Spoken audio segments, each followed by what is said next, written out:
Nous parlons de coups d'État, mais au Mali, au Burkina Faso, même les coups d'État semblent moins contestés parfois que la présence militaire de certains pays européens. Certains y voient même un retour à la souveraineté. Alors ça, il faut quand même peser l'impact de cette intervention européenne ou des pays européens.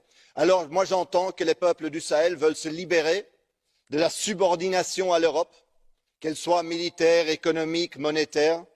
Et je pense que si l'Europe veut un partenariat avec l'Afrique, nous devons entendre ce cri des peuples aussi au sein de cette Assemblée.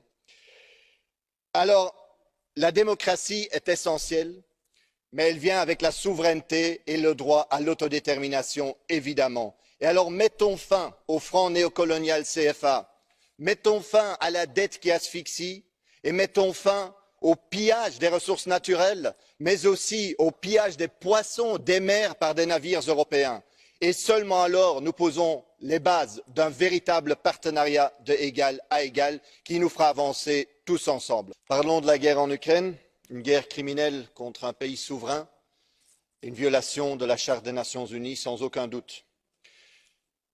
Une question que je me pose, c'est dans sa réaction à cette guerre, est-ce que l'Union européenne a suffisamment tenu compte des intérêts des pays africains? L'Europe a-t-elle pensé, pendant qu'elle a imposé les sanctions, une seule seconde à l'impact que ça aurait sur les pays africains dépendants de la région pour, par exemple, les céréales ou le blé? Je ne le pense pas. Nous le savons, les risques de prix, de pénurie, de hausse de prix est énorme.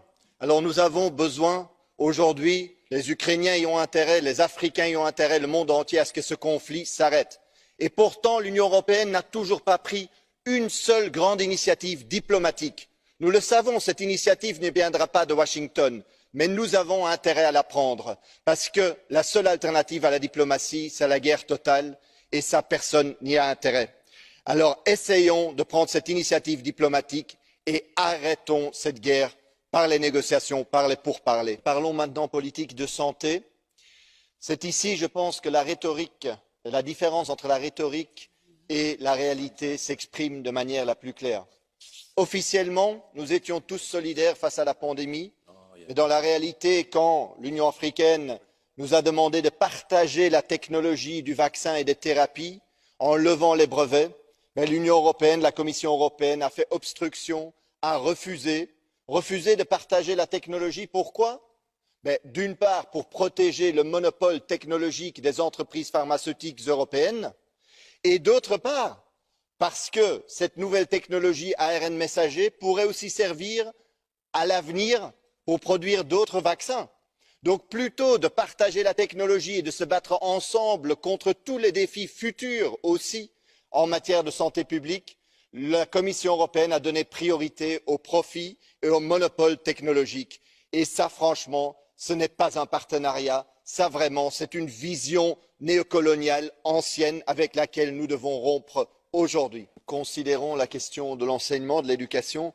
En théorie, tout le monde sera d'accord pour dire que c'est important, évidemment. Tout le monde le clamera haut et fort.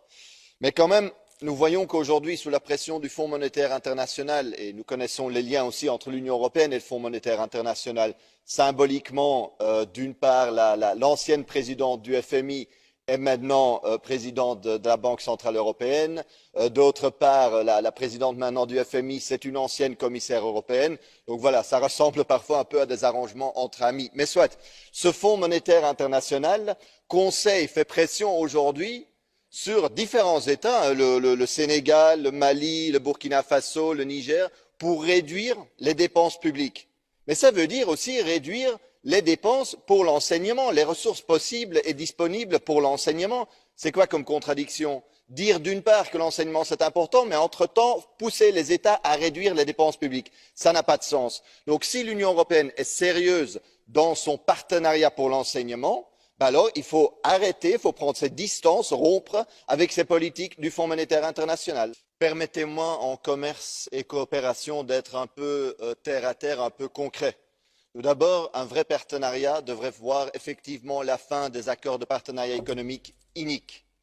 On devrait arrêter d'utiliser les régimes commerciaux préférentiels comme outil géopolitique.